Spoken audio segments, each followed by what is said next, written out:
दरवर्षीप्रमाणे यावर्षीही 1 नोव्हेंबरला कर्नाटक राज्योत्सव भव्यपणे साजरा केला जाणार आहे. काळा दिवस साजरा करण्यास कोणत्याही कारणासाठी परवानगी नाही असे जिल्हाधिकारी मोहम्मद रोशन यांनी स्पष्ट केलंय. बेळगाव जिल्हा पंचायत सभागृहात मंगळवारी झालेल्या कर्नाटक राज्योत्सवाच्या पूर्वतयारी बैठकीचे अध्यक्ष म्हणून ते बोलत होते.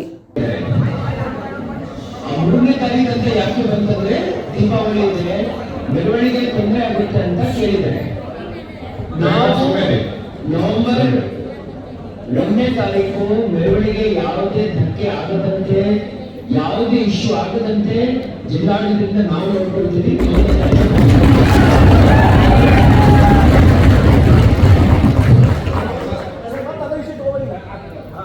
ಈಗ ನಿರ್ಧಾರ ಮಾಡಿದ್ದೀವಿ ಮೆರವಣಿಗೆ ಯಾವುದೇ ತೊಂದರೆ ಆಗದಂತೆ ನಾವು ನೋಡ್ಕೊಳ್ತೀವಿ. ಅದಕ್ಕೆ ಟೈಮಿಂಗ್ ಇರಲಿ ಮತ್ತೆ ದೀಪಾವಳಿ ಇರಲಿ ಅದಕ್ಕೂ ಯಾವುದೇ ತೊಂದರೆ ಆಗಲ್ಲ ಸರ್. ಹೊರಗಿಂದ ಬರೋರಿಗೆ ತೊಂದರೆ ಆಗಿದೆ ಸರ್. ಅಲ್ಲಿ 31ನೇ ತಾರೀಕಿಗೆ ಹೂ ಅಂಡ್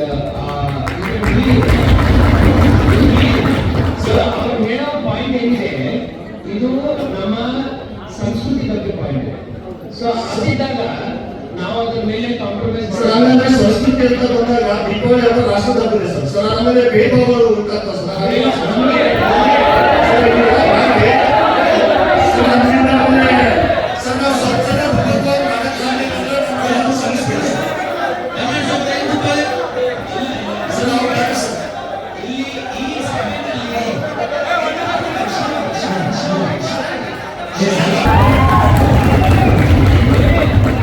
ಈಗ ಈ ಮೀಟಿಂಗ್ ಆಕ್ಚುಲಿ ಮಾಡ್ತಾ ಇರುವಂತದ್ದು ಅದಕ್ಕೋಸ್ಕರ ಅಲ್ವಾ. ಸೊ ಒಂದು ನಿರ್ಧಾರ ಮಾಡಿದೀವಿ, ಏನಾಗಲ್ಲ ನೋಡ್ರಿ, ನಾನು ನೀವು ನಾವೆಲ್ಲರೂ ಫ್ರೆಂಡ್ಸ್. ನಾವು ಆ ದಿವಸ ಅದ್ದೂರಿಯಾಗಿ ಆಚರಣೆ ಮಾಡೋಣ, ಯಾರಿಗೆ ಯಾವುದೇ ತೊಂದರೆ ಆಗದಂತೆ ನಾವು ನೋಡ್ಕೊಳ್ತೀವಿ. ಅವ್ರದ್ದೇನು ಆತರ ಅಭಿಪ್ರಾಯ ಇಲ್ಲ ರೀ. ಈಗ ಹೇಳ್ರಿ ಇದರ ಬಗ್ಗೆ ಬೇಡ ಬೇಡ ಬೇಡ ಬೇಡ ಬೇಡ ಅವರನ್ನು ಬಹಳ ಅವ್ರೇನಿದೆ ಪ್ರೀತಿಯಿಂದ ಮಾತಾಡಿದಾರೆ. ಆಯ್ತು, ಏನೋ ಮಾತು ಹೇಳಿದ್ದಾರೆ, ಅದನ್ನು ನಾವು ಈಗ ಫೈನಲ್ ಕ್ಲೋಸ್ ಮಾಡ್ತಾ ಇದ್ದೀವಿ. ಅವ್ರ ಸಲಹೆ ಏನಿದೆ ಆಕ್ಚುಲಿ ಕರೆಕ್ಟ್ ಇದೆ. ಆದ್ರೆ ಅವ್ರಿಗೆ ಏನಂದ್ರೆ ಲೋಕಲ್ ಬಿಸ್ನೆಸ್ ಅದೆಲ್ಲ ಅಫೆಕ್ಟ್ ಆಗುತ್ತೆ ಅಂತ ಹೇಳಿ ಅವ್ರು ಹೇಳಿದ್ದಾರೆ. ಅವ್ರ ಪಾಯಿಂಟ್ ಕರೆಕ್ಟ್ ಇದೆ. ಆದ್ರೆ ಈಗ ನಾವು ಸ್ವಲ್ಪ ನೀಡಿ ಸ್ವಲ್ಪ ಚರ್ಚೆ ಮಾಡೋದ್ರಿಂದ ನಾವು ಕರೆಕ್ಟ್ ಇರೋ ಪಾಯಿಂಟ್ ಅನ್ನು ನಾವು ಸ್ವಲ್ಪ ಮತ್ತೆ ರೀಕನ್ಸಿಡರ್ ಮಾಡಿ ಫಸ್ಟ್ ನಮಗೆ ತೊಂದರೆ ಆಗುತ್ತೆ. ಎಷ್ಟೋ ಜನ ಬರ್ತಾರೆ, ಲಕ್ಷಾಂತರ ಜನ ಬರ್ತಾರೆ, ಕಮಿಷನರ್ ಇರ್ಬೋದು, ಎಸ್ ಪಿ ಅವ್ರಿಗೆ ಇರ್ಬೋದು, ನಮ್ಮೆಲ್ಲರಿಗೂ ತೊಂದರೆ ಆಗುತ್ತೆ. ಬಟ್ ಆ ತೊಂದರೆಯನ್ನು ನಾವು ಸಹಿಸಿಕೊಂಡು ನಾವು ಆಚರಣೆ ಮಾಡೋಣ ಅಂತಾನೆ ನಾವು ನಿರ್ಧಾರ ತಗೊಳ್ತಾ ಇದ್ದೀವಿ. ನೆಕ್ಸ್ಟ್ 1 तारखेला दिवाळी असल्याने त्या दिवशी राज्योत्सव साजरा करण्याचा निर्णय विस्तृत चर्चेनंतर घेण्यात आला. यावेळी राजीव टोपण्णावर बोलताना म्हणाले की यावर्षी राज्योत्सवाच्या मिरवणुकीत विविध कलाकारांना संधी द्यावी असे सुचवले.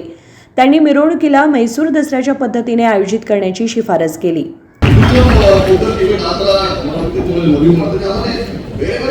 ಬೇರೆ ಅವಕಾಶ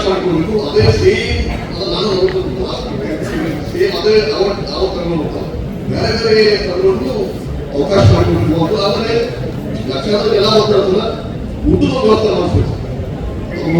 ಎರಡು ವರ್ಷ ಮಾಡಿದಾರಲ್ಲ, ಈ ಸಲ ರಾಜಸ್ಥಾನ ಬಂತ ಎಲ್ಲ ಮಂದಿಗೂ ಊಟದ ವ್ಯವಸ್ಥೆ ಆಗಬೇಕಂತ ರಿಕ್ವೆಸ್ಟ್ ಮಾಡಿ.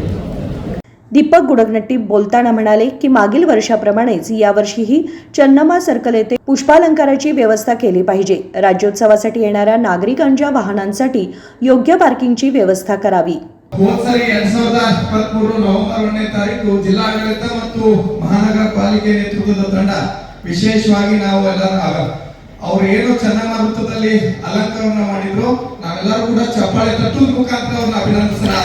ಯಾಕಂದ್ರೆ ಸರ್ ಬಹಳ ಅರ್ಥಪೂರ್ಣವಾದಂತ ಹಿಂದೂ ಆಗಿರ್ಲಿಲ್ಲ ಅಂತ ದೊಡ್ಡ ಪ್ರಮಾಣದೊಳಗ ಬಹಳ ಚಂದ ಅಲಂಕಾರವನ್ನ ಮಾಡಿದ್ವಿ. ಇಡೀ ಚನ್ನಮ್ಮ ವೃತ್ತ ಅಲ್ಲ, ಬೆಳಗಾವಿ ನಗರವನ್ನ ಆ ತಂಡಕ್ಕನೇ ಈ ಸರಿನೂ ಕೂಡ ತಾವು ಜವಾಬ್ದಾರಿಯನ್ನ ಕೊಡಬೇಕು ಅನ್ನುವಂಥದ್ದು ನಮ್ಮೆಲ್ಲರ ಬೇಡಿಕೆ ಆಗಿದೆ.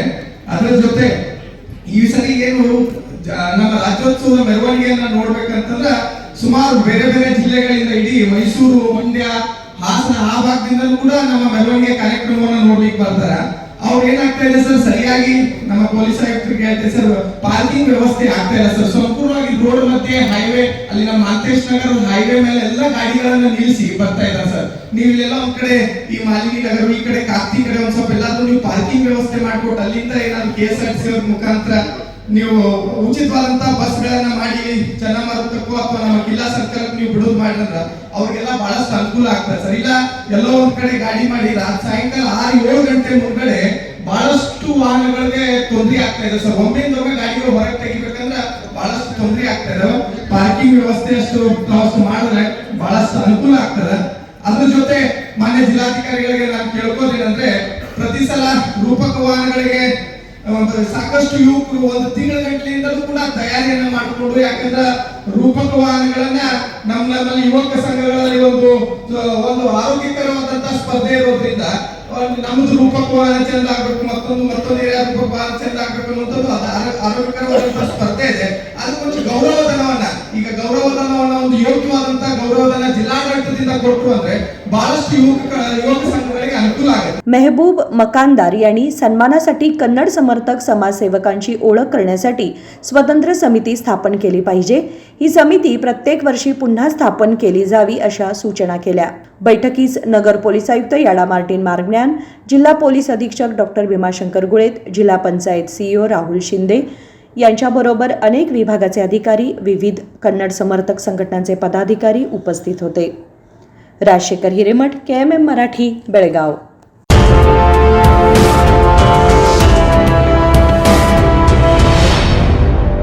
ನಮ್ಮ ಕನ್ಸ್ಟ್ರಕ್ಷನ್ ವರ್ಕರ್ಸ್ ಯಾರಿದ್ದಾರೆ, ಯಾರು ಎಲಿಜಿಬಲ್ ವರ್ಕರ್ಸ್ ಇದ್ದಾರೆ, ಅವ್ರ ಮಕ್ಕಳಿಗೆ ನಾವು ಏನು ಸ್ಕಾಲರ್ಶಿಪ್ ಅನ್ನು ಕೊಡ್ತಾ ಇದ್ವಿ, ಈ ವರ್ಷದಿಂದ scholarship it is link with Aadhaar link.